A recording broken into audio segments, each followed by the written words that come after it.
Hello my dear students, आज करने वाले हैं बच्चों हम क्लास 5th की हमारी हिंदी वर्कशीट है बच्चों और हमारी ईवीएस वर्कशीट है। तो दोनों वर्कशीट आपको इसी वीडियो में प्रोवाइड होंगी, ठीक है बच्चों। तो आपको कहीं नहीं आना है। सबसे पहले बच्चों हम अपनी हिंदी की वर्कशीट करेंगे, ठीक है, और उसके बाद अपनी ईवीएस की, ठीक है। तो बच्चों हमारी हिंदी वर्कशीट नंबर है बच्चों 140A। आज हमारी डेट है बच्चों, पाठ्य पुस्तक है बच्चों हमारी रिमझिम, पाठ है बच्चों हमारा 1 माह की बेबसी, विद्यार्थी के नाम में आपका नाम आएगा, शिक्षक शिक्षिका के नाम में आपके टीचर का, ठीक है बच्चों। नमस्ते प्यारे बच्चों, हम आशा करते हैं कि आप सभी स्वस्थ और खुश होंगे। बच्चों, आपने पाठ 1 माह की बेबसी में पढ़ा कि रतन उस दूसरे बच्चों से कुछ अलग था क्योंकि वह बोल नहीं पाता था। इसी प्रकार बहुत से लोग देख या सुन नहीं पाते। आइए इस विषय पर और चर्चा करते हैं, ठीक है बच्चों। तो हमें यहाँ गतिविधि दे रखी है, तो वो कर लेते हैं। अपने परिवार के सदस्यों के साथ एक खेल खेलिए। बारी बारी में हर एक सदस्य आंख पर पट्टी बांधकर चलिए और कुछ काम करने की कोशिश कीजिए या बिना बोले अपनी बात समझाने की कोशिश कीजिए। अब अपना अनुभव अपने शिक्षक शिक्षिका के साथ साझा कीजिए, ठीक है बच्चों। तो बच्चों यहाँ पर हमें क्वेश्चन है कि दिए गए गद्यांश को पढ़कर प्रश्नों का उत्तर दीजिए, ठीक है बच्चों। तो गद्यांश हम पढ़ेंगे और इससे रिलेटेड बच्चों हमें कुछ नीचे क्वेश्चन दे रखे वो हल करेंगे, ठीक है बच्चों। तो पढ़ लेते हैं। ब्रेल पद्धति एक तरह की लिपि है जिसकी सहायता से विश्व भर में नेत्रहीन व्यक्तियों को साक्षर बनाने के लिए अक्षरों की उभरी हुई बनावट को छूकर पढ़ाया व लिखाया जाता है। इस पद्धति का आविष्कार 1824 में एक नेत्रहीन फ्रांसीसी लेखक लुई ब्रेल ने किया था। ब्रेल के नेत्रहीन होने पर उनके पिता ने उन्हें पेरिस के royal national institute for blind children में भर्ती करवाया। उस स्कूल में वैलेंटाइन हाउ द्वारा बनाई गई लिपि से पढ़ाई होती थी, पर वह यह लिपि अधूरी थी। इसलिए इस विद्यालय में एक बार फ्रांस की सेना के एक अधिकारी कैप्टन चार्ल्स बारबियर ने सैनिकों द्वारा अंधेरे में पढ़ी जाने वाली नाइट राइटिंग या सोनोग्राफी लिपि के बारे में व्याख्यान दिया। यह लिपि कागज पर अक्षरों को उभार कर बनाई जाती थी। ब्रेल को वहीं से यह विचार आया। लुई ने इस लिपि पर आधारित 12 के स्थान पर 6 बिंदुओं के उपयोग से 64 अक्षर और चिन्ह वाली लिपि बनाई। उसमें न केवल विराम चिन्ह बल्कि गणितीय चिन्ह और संगीत के नोटेशन भी लिखे जा सकते थे। यह लिपि आज सर्वमान्य है। लुई ने यह लिपि बनाई तब वह मात्र 15 वर्ष के थे, ठीक है बच्चों। अब इससे रिलेटेड हमें बच्चों कुछ क्वेश्चन दे रखे हैं नीचे, तो कर लेते हैं। हमारा फर्स्ट क्वेश्चन है बच्चों, ब्रेल पद्धति क्या है।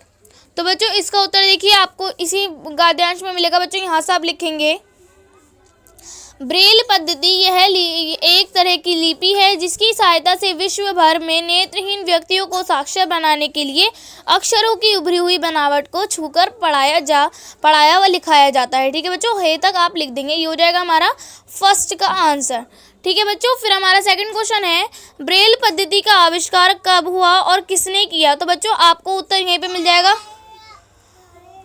तो बच्चों आपको इस उत्तर यहीं पे मिल जाएगा। यहाँ पर देखिए, आप यहाँ से लिखेंगे बच्चों, इस पद्धति का आविष्कार 1824 में एक नेत्रहीन फ्रांसीसी लेखक लुई ब्रेल ने किया था, ठीक है बच्चों। यहाँ तक आप लिख देंगे, ये हो जाएगा हमारा दूसरे का आंसर, ठीक है बच्चों। फिर बच्चों हमारा थर्ड क्वेश्चन है, सोनोग्राफी लिपि कैसे बनाई जाती है। तो बच्चों इसका उत्तर आप यहाँ से लिखेंगे। देखिए, ये कागजों पर अक्षरों को उभार कर बनाई जाती थी, ठीक है बच्चों। आप यहाँ से लिख देंगे इसका उत्तर, ठीक है बच्चों। फिर हमारा लास्ट क्वेश्चन है, लुई ब्रेल ने कितने अक्षर वाली लिपि बनाई। तो बच्चों इसका आंसर आपको यहाँ मिल जाएगा 64 अक्षर, ठीक है बच्चों। तो आप यहाँ लिख देंगे बच्चों 64 अक्षर, 64 अक्षर वाली, ठीक है बच्चों। ये हो जाएगा हमारा कंप्लीट। फिर बच्चों हमें नीचे दे रखा है, आओ बातचीत करें। प्यारे बच्चों, साथ दिए गए चित्र को ध्यान से देखिए। आपको क्या लगता है कि चित्र में दिख रहे बच्चे क्या बातें कर रहे होंगे। अनुमान लगाकर उनके संवाद बातचीत को ऊंची आवाज में बोलिए और अपनी कॉपी में लिखिए, ठीक है बच्चों। तो हमसे बोला गया बच्चों, यहाँ पर हमें चित्र में बच्चों डायलॉग्स क्रिएट करने हैं और ऊंची आवाज़ में जो है बच्चों इन्हें पढ़ना है, ठीक है बच्चों। तो ये जो लड़का है ये बोलता है, मुझे इसकी चोट पर दवा लगाने दो, ठीक है। तो बच्चों जो लड़की है वो बोलेगी, तुम दवा ध्यान से लगाओ, ठीक है बच्चों। फिर हमें दे रखा है बच्चों, शिक्षक शिक्षिका के लिए अनुदेश। बच्चों के साथ कार्य पत्रिका के बारे में आवश्यकता अनुसार बात कर सकते हैं। अभिभावकों के लिए सुझाव दे रखा है बच्चों को ब्रेल लिपि के बारे में और अधिक जानकारी दीजिए और समझाइए कि हमें किसी भी परिस्थिति में हार नहीं माननी चाहिए, क्योंकि कोशिश करने वालों की क्योंकि कोशिश करने से ही सफलता के द्वार खुलते हैं। ठीक है बच्चों, ये हो जाएगा हमारा कंप्लीट बच्चों। तो बच्चों आपको कार्यपत्रिका मजेदार लगी ना? अब बताइए कि आज आपने क्या नया सीखा। ठीक है बच्चों, तो बच्चों हमारी वर्कशीट जो है यहीं पर कंप्लीट होती है। चलिए अब अपनी ईवीएस वर्कशीट कर लेते हैं बच्चों। तो बच्चों हमारी ईवीएस वर्कशीट नंबर है बच्चों 140B। आज हमारी डेट है बच्चों 23। टेक्स्ट बुक है बच्चों हमारी लुकिंग अराउंड। यूनिट 5 है बच्चों हमारा seats and seats. Students name आपका नाम आएगा, टीचर नेम आपकी टीचर का। ठीक है बच्चों, तो स्टार्ट करते हैं। नमस्ते प्यारे बच्चों, हम आशा करते हैं कि आप सभी स्वस्थ और एवं सुरक्षित होंगे। प्यारे बच्चों, हमारी पिछली कार्यपत्रिका में हमने बीजों के बारे में जाना। हमने समझा कि कैसे एक बीज से पौधा बनता है और बीज के कितने प्रकार होते हैं। बच्चों, पेड़ पौधे एक जगह से दूसरी जगह नहीं जा सकते और आपको जानकर आश्चर्य होगा कि बीज ऐसा कर सकते हैं। ठीक है बच्चों, तो बच्चों यहाँ पर हमें फर्स्ट क्वेश्चन दे रखा है कि प्यारे बच्चों, बीज एक स्थान से दूसरे स्थान तक विभिन्न तरीकों से पहुंच जाते हैं, जिसे प्रकीर्णन कहते हैं। संकेत बॉक्स की सहायता से नीचे दिए गए चित्रों से प्रत्येक पौधे के बीजों के प्रकीर्णन के प्रकार को पहचानिए और अपनी कॉपी में लिखिए। ठीक है बच्चों, तो हमें यहाँ पर संकेत बॉक्स की सहायता से बच्चों हमें नीचे के प्रकीर्णन के बच्चों हमें क्या करना है, उनके प्रकार लिखने हैं। ठीक है बच्चों, और संकेत बॉक्स है बच्चों हमारा पानी, हवा, जानवर, कीड़े मकोड़े। ठीक है बच्चों, तो बच्चों जो हमारा पहला फूल है ये बहुत हल्का है फूल बच्चों, ये हवा के जरिए भी जो है बच्चों इसका प्रकीर्णन हो सकता है। तो बच्चों ये हो जाएगा, यहाँ पर आ जाएगा हमारा हवा। ठीक है बच्चों, फिर हम बच्चों हमारा है कमल। तो कमल जो है बच्चों हमारा पानी के द्वारा इसका प्रकीर्णन होता है। ठीक है बच्चों, तो आप यहाँ लिख देंगे पानी। ठीक है, फिर है बच्चों हमारा सूरजमुखी का फूल। तो बच्चों इसका प्रकीर्णन जो है बच्चों जानवर खा के करते हैं बच्चों, आप तो यहाँ लिख देंगे बच्चों जानवर।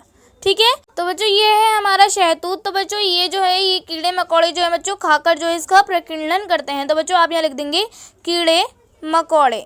ठीक है बच्चों, ये हो जाएगा आपका कंप्लीट। फिर बच्चों हम नीचे में देखते हैं, हमारा सेकंड क्वेश्चन दे रखा है बच्चों हमें। प्यारे बच्चों, कुछ फल ऐसे होते हैं जिनमें एक बीज होता है, जबकि कुछ फूल ऐसे होते हैं जिनके एक में अधिक बीज होते हैं।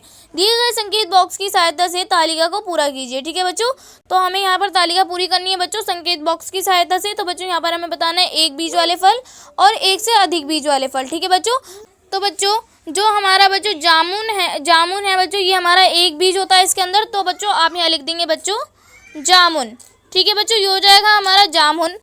ठीक है, फिर है बच्चों हमारा अमरूद। तो बच्चों अमरूद जो है, अमरूद के अंदर बहुत एक से अधिक बीज होते हैं बच्चों, तो आप यहाँ लिख देंगे बच्चों अमरूद। ठीक है बच्चों, ये हो जाएगा हमारा। फिर बच्चों हमें दे रखा है लीची। तो बच्चों लीची जो है उसके अंदर एक बीज होता है बच्चों, तो आप यहाँ लिख देंगे बच्चों लीची। ठीक है, ये हो जाएगा हमारा कंप्लीट। फिर बच्चों हमारा दे रखा है पपीता। तो बच्चों पपीते के अंदर एक से अधिक बीज होते हैं, तो बच्चों आप यहाँ लिख देंगे पपीता।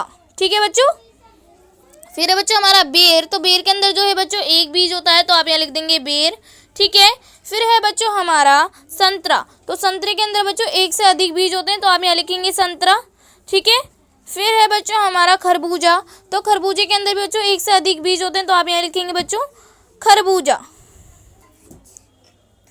ठीक है बच्चों, फिर आगे देख लेते हैं आम। तो बच्चों आम के अंदर एक होता है बच्चों, एक बीज होता है, तो आप यहाँ लिखेंगे बच्चों आम। ठीक है, फिर है बच्चों हमारा चीकू।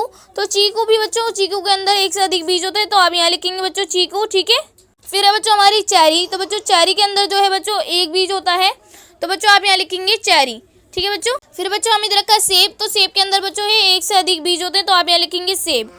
ठीक है बच्चों, फिर है बच्चों हमारा तरबूज। तो तरबूज भी आप बच्चों यहीं पर लिख देंगे, तरबूज के अंदर भी एक से अधिक बीज होते हैं। ठीक है बच्चों, ये हो जाएगा हमारा कंप्लीट। फिर बच्चों हमें दे रखी एक्टिविटी कि आपके भोजन में से ऐसे कौन सी चीज़ें होती हैं जो पकाने से पहले कुछ देर भिगोई जाती हैं, आपने कॉपी में लिखी है। ठीक है बच्चों, तो आप लिख देंगे जैसे दाल हो गई, राजमा। ठीक है बच्चों, ये सब चीज़ें क्या होती हैं हमारी पकाने से पहले जो है बच्चों पानी में भिगो कर रखी जाती है। ठीक है बच्चों, आप लिख देंगे। फिर हमें दे रखा note for the teacher should reach out to the children for better understanding of the worksheet.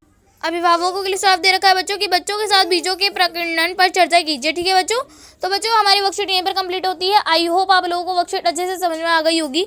तो बच्चों अगर आपने मेरे चैनल को अभी तक सब्सक्राइब नहीं किया तो प्लीज़ मेरे चैनल को सब्सक्राइब कर लीजिए और बेल आइकन को ऑल पे सेट कर दीजिए, ताकि मेरी आने वाली हर वीडियो का नोटिफिकेशन आपको सबसे पहले मिले। ठीक है बच्चों, तो मिलते हैं नेक्स्ट वीडियो में, तब तक के लिए टेक केयर, गुड बाय।